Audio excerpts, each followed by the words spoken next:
Bismillah, Assalamualaikum warahmatullahi wabarakatuh. Alhamdulillah, salatu wassalamu ala rasulillah wa ala alihi wa sahbihi wa man walah. Asyhadu an la ilaha illallah wahdahu la syarikalah wa asyhadu anna Muhammadan abduhu wa rasuluhu la nabiyya ba'dah. Ya ayyuhalladzina amanu taqullaha haqqa tuqatih wa la tamutunna illa wa antum muslimun. Amma ba'du, fa inna asdaqal hadithi kitabullah wa khairal hadi hadi Muhammadin sallallahu alaihi wasallam. Syarrul umuri muhdatsatuha wa kullu muhdatsatin bid'ah wa kullu bid'atin dhalalah wa kullu dhalalatin finnar.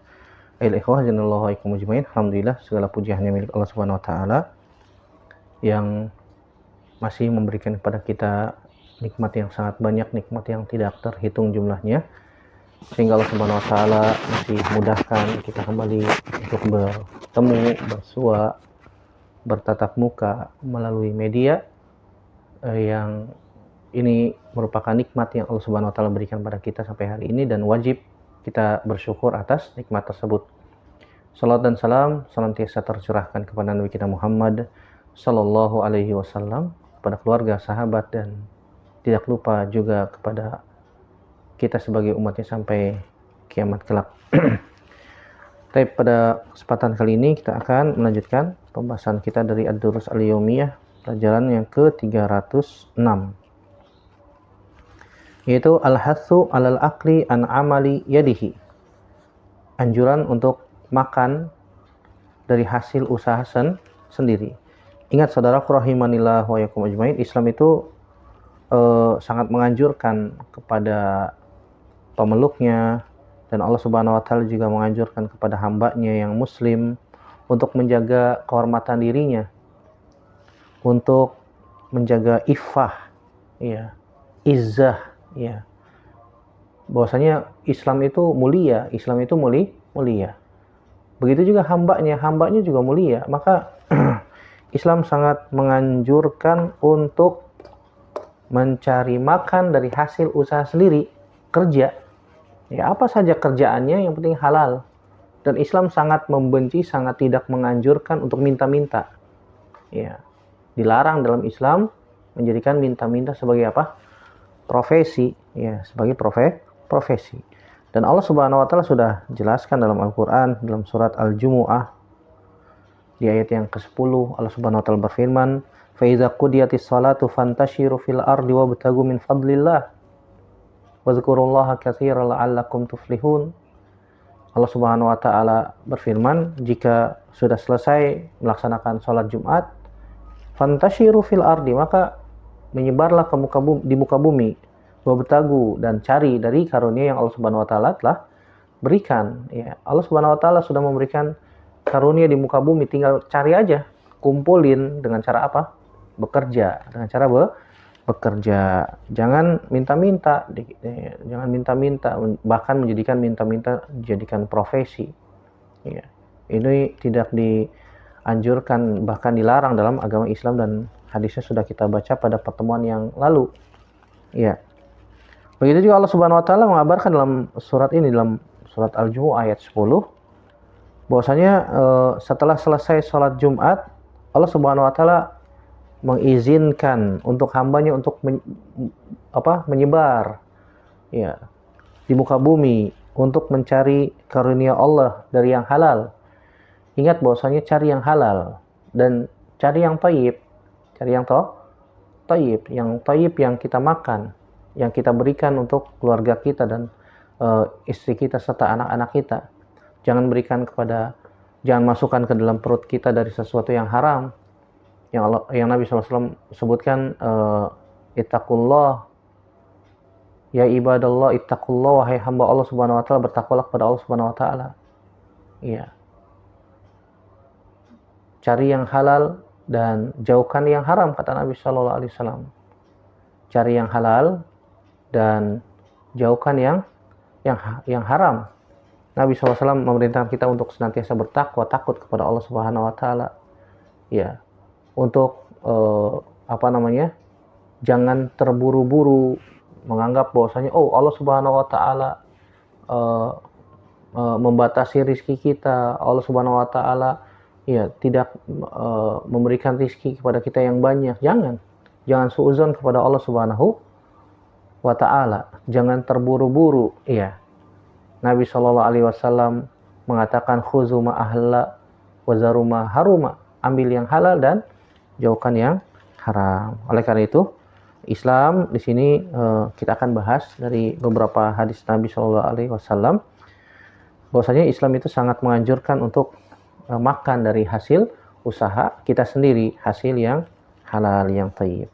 Hadis yang pertama, hadis Abu Abdullah Az-Zubair bin Awam radhiyallahu ta'ala anhu. Beliau mengatakan, Nabi Shallallahu alaihi wasallam bersabda, "Li an ya'khudha ahadukum hablahu thumma ya'tiyal jabala fayatiya bihuzmatin min hatabin ala dhahrihi fayabi'aha fayakufallahu biha wajhahu khairun lahu min an yas'alan nasa a'tauhu aw mana'uhu." Rahul Bukhari.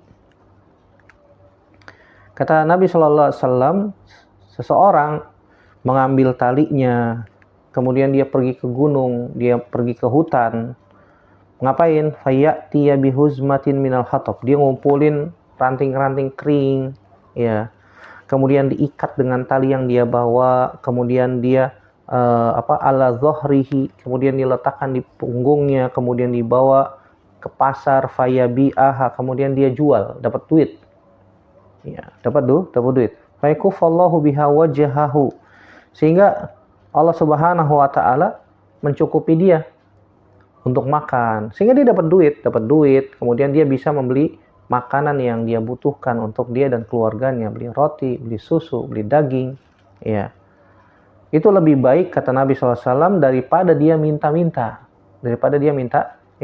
Atauhu au mana'uhu. Terkadang ada orang yang kasih, terkadang ada juga yang tidak kasih. Di sini riwayat Imam Bukhari, hadis nomor 335, dan juga disebutkan oleh Imam Nawawi dalam Riyadhus Shalihin, hadis nomor 539. Perhatikan saudaraku rahimanillah wa ikum ajmain.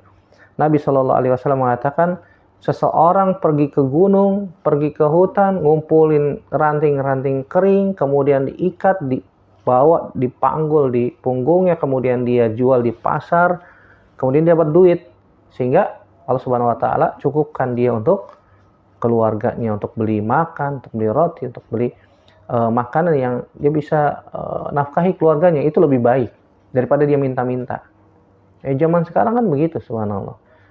Orang ngumpulin bekas botol air mineral, dikumpulin, kemudian dipanggul pakai karung. Ingat ya, jangan mencuri, nggak boleh.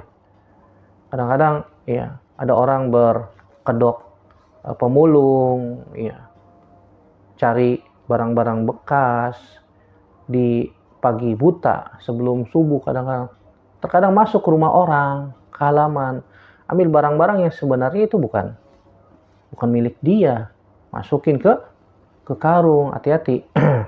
Islam sangat melarang mencuri. Kalau itu bukan milik kita, jangan diambil. Kecuali kalau kita ngambilnya di tempat sampah. Ada barang-barang yang emang sudah dibuang, diletakkan dekat tempat sampah, berarti itu dibuang. Tapi kalau barang-barang itu masih di dalam halaman rumah, berarti belum dibuang. Ya, belum dibuang. Hati-hati, ya, hati-hati. Jangan sampai kita memasukkan bara api ke dalam perut kita, memasukkan bara api ke dalam perut istri kita dan anak-anak kita dari makanan yang haram. Mengambil barang yang bukan milik kita itu haram. Itu namanya mencuri. Ya. Pemulung, ya, pagi-pagi buta sebelum subuh, jam 3 pagi, jam 4 pagi ngapain? Itu sama aja kayak pencuri dengan berkedok pemulung. Bahkan mukanya ditutup pakai kaos, ya, yang kelihatan hanya mata saja. Apa bedanya sama pencuri? Cuma pencuri berkedok pemulung. Ini hati-hati kaum muslimin, saudaraku rahimanillah wa iyyakum ajmain. Allah Subhanahu wa taala maha tahu. Allah Subhanahu wa taala maha melihat, walaupun mungkin nggak ada yang melihat manusia, tapi Allah maha melihat, Allah maha mengetahui segala sesuatu. Dari sini kita bisa ambil faedah yang pertama, al-haddu ala ta'affufi anil mas'alati. Iya, kita dianjurkan untuk menjaga diri, jangan sampai kita minta-minta. Ustadz, kalau dikasih gimana Ustadz? Ya kalau dikasih beda lagi urusannya, orang dikasih kok. Yang penting kita nggak minta ya, nggak minta dan tidak berharap untuk dikasih. Tapi orang ngasih kan begitu. Sebagaimana hadis Salim bin Abdullah bin Umar dari bapaknya, ya, Abdullah bin Umar dari Umar bin Khattab radhiyallahu taala anhu, Nabi Shallallahu alaihi wasallam pernah memberikan sesuatu kepada Umar bin Khattab radhiyallahu taala anhu. Kemudian Umar bin Khattab mengatakan, "Wahai Rasulullah, berikan ini kepada yang lebih fakir dariku." Kata Nabi sallallahu alaihi wasallam, "Khudhu, ambil. Idza ja'aka min hadzal mal syai'un wa anta ghairu musyrifin wala sa'ilin fakhudhu." Kalau Anda mendapatkan sesuatu, baik itu berupa harta, Anda tidak minta, ya.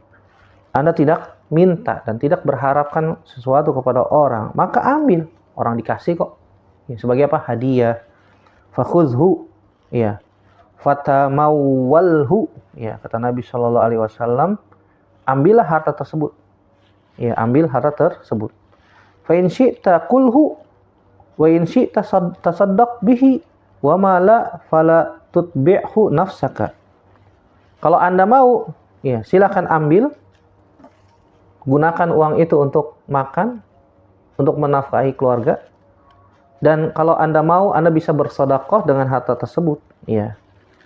Kalau tidak mau juga, ya, jangan bergantung hanya dengan itu. Fala tutbi'hu nafsak, fala tata'allaq bihi. Jangan bergantung dengan hal itu. Ini menunjukkan kalau ada pemberian, orang ngasih, kita nggak minta, nggak berharap, ada orang kasih, ambil. Yang penting itu halal. Kalau makanan ya makan, yang penting itu halal. Nabi SAW juga pernah atau sering ditawari makanan oleh orang Yahudi. Nabi SAW makan. Sembelihan orang Yahudi, Nabi makan karena sembelihan ahlul kitab halal. Dimakan oleh Nabi SAW.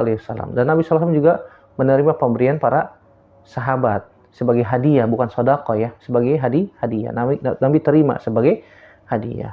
Makanya Nabi SAW mengatakan, khudhu, ambil. Kalau nggak minta, dikasih sebagai hadiah. Tapi kalau minta-minta, ya ini nggak boleh. Ini tidak boleh.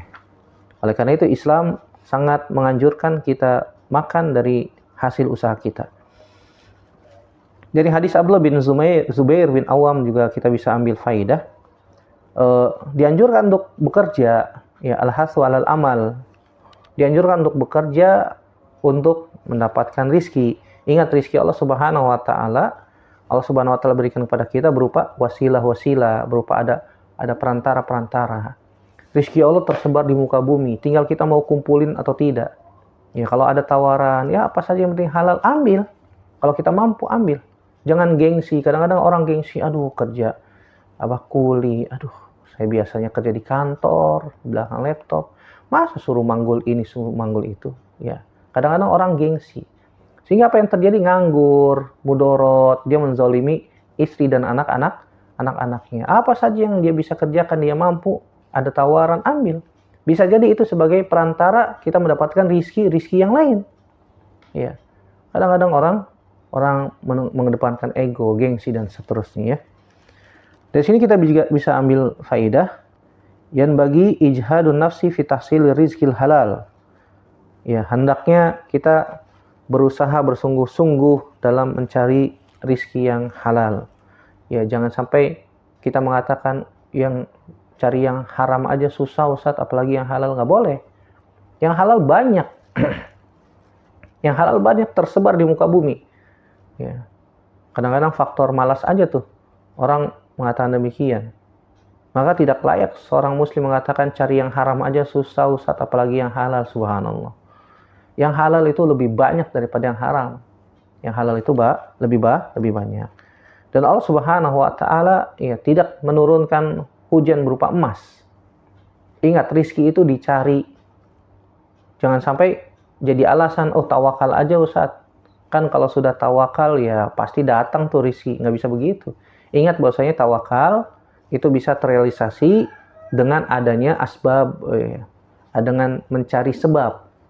Dengan mencari sebab. Sebabnya apa? Cari sebabnya apa? Berupa kerja. Berupa kerja apa saja yang penting halal, hendaknya kita semangat ya. Yang selanjutnya yang bisa kita ambil, la yanbaghi ihtiqarul amal wal istihya minhu. Jangan menyepelekan amalan kecil. Jangan menyepelekan orang kerja, waduh pemulung. Ya, lihat antum pemulung besi. Dia punya mobil, Masya Allah, rumahnya bagus. Ya. Gara-gara cuma ngumpulin besi, barang-barang bekas kan, dikumpulin, jadi bos, ya subhanallah. Kalau serius dilakukan, cuma kitanya menyepelekan pekerjaan-pekerjaan yang kita anggap ya kotor lah, inilah macam-macam. Allahu a'lam bishawab. Hadis yang kedua, hadis Abu Hurairah, semoga Allah meridhoinya. Beliau mengatakan, Nabi SAW bersabda, li an yahtatiba ahadukum huzmatan ala dhahrihi khairun lahu min an yas'ala ahadan fayu'tiyahu aw yamna'u.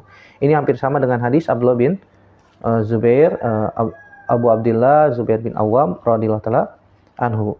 Kata Nabi SAW, seseorang mengumpulkan kayu bakar. Kalau tadi kan ya kayak ranting atau kayu bakar yang dicari di hutan, dicari di gunung, kemudian dia ikat, dia panggul di atas panggungnya, kemudian dia jual, dia dapat uang untuk beli roti, beli daging, itu lebih baik daripada minta-minta. Yang hadis selanjutnya, hadis Abu Hurairah juga, kata beliau, Nabi SAW bersabda, kana Daud alaihissalam la ya'kulu illa min amali yadihi, rawahul Bukhari.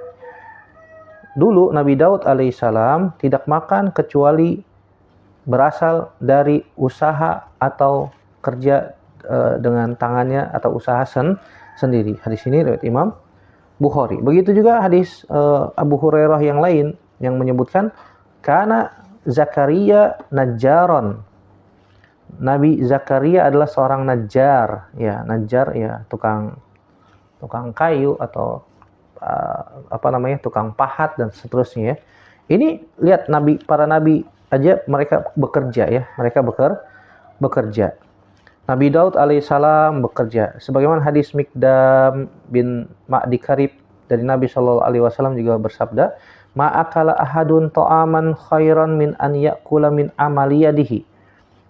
Tidaklah seseorang makan dengan sebuah makanan itu lebih baik ya dia makan dari hasil usahanya sendiri. Wa inna nabiyallah Daud kana ya'kulu min amaliyadihi. Dan dahulu Nabi Daud alaihissalam itu makan dari hasil usahanya sendiri. Dari sini kita bisa ambil faidah bahwasanya seorang muslim harus semangat untuk bekerja. Jangan menyepelekan sebagaimana tadi sudah kita sebutkan, dan bekerja merupakan salah satu sebab datangnya rizki dari Allah Subhanahu wa taala. Yang selanjutnya, yang kedua, kita bisa ambil faedah fadlul amal bil yad, keutamaan bekerja dengan hasil usaha sendiri. Ya, misalnya kita mampu usaha bikin apa? Bikin makanan, bikin sesuatu lah. Kemudian kita jual atau kita jualan apalah, terserah, bebas, yang penting halal. Kemudian kita jual dapat uang, maka itu lebih baik daripada minta-minta. Yang selanjutnya, yang ketiga yang bisa kita ambil, at-takassub la yaqdahu fit tawakkul. Ingat bahwasanya bekerja mencari harta itu tidak menafikan tawakal. Bahkan salah satu talazum yang mengkonsekuensikan tawakal sempurna itu adalah mencari sebab. Dengan mencari sebab bekerja, maka Allah Subhanahu wa taala akan berikan pada kita rizki dari arah yang tidak kita sangka-sangka. Begitu juga faedah yang selanjutnya, yang keempat yang bisa kita ambil dari hadis-hadis ini, al-ihtirafu lil amal la yashghulu an dakwah. Ingat bahwasanya bekerja tidak mengenyampingkan dakwah. Seorang dai, seorang ustadz ya harus punya pekerjaan khusus. Misalnya, dia mengajar di sekolahan misalnya, dia juga dakwah. Ada juga seorang ustadz dia dagang apa saja. Ada yang dagang madu lah, dagang golok sembelihan buat Idul Adha lah, kadang ada yang dagang handphone lah, ada yang dagang HP, ada yang jualan motor bekas, macam-macam. Ada yang jualan buku, ada yang jualan parfum, ada yang jualan madu dan seterusnya. Ya, bahwasanya bekerja, berdagang itu tidak tidak menghilangkan, tidak mengalihkan dia untuk tetap berdakwah dan terus untuk belajar. Seorang pengusaha juga demikian, harus terus tetap belajar. Jangan sampai mengenyampingkan, oh sibuk Ustadz, udah sih sibuk, gara-gara sibuk usaha kerja akhirnya nggak mau belajar. Ini repot. Begitu juga kalau misalnya, waduh enakan usaha daripada dakwah mah dapatnya sekian kecil, Masya Allah. Mendingan usaha dapatnya banyak, akhirnya dia meninggalkan dakwah tuh Ustadznya. Ya. Ingat bahwasanya jangan jangan mengenyampingkan dakwah ketika kita sudah bekerja usaha, dan dakwah itu masih dibutuhkan. Seorang dai, seorang yang berilmu, seorang alim masih dibutuhkan dengan ilmunya tersebut disebarkan di kaum muslimin ya. Dari sini juga kita bisa ambil faidah fadlul amal wa sinaat iktidaan bisulukil anbiya.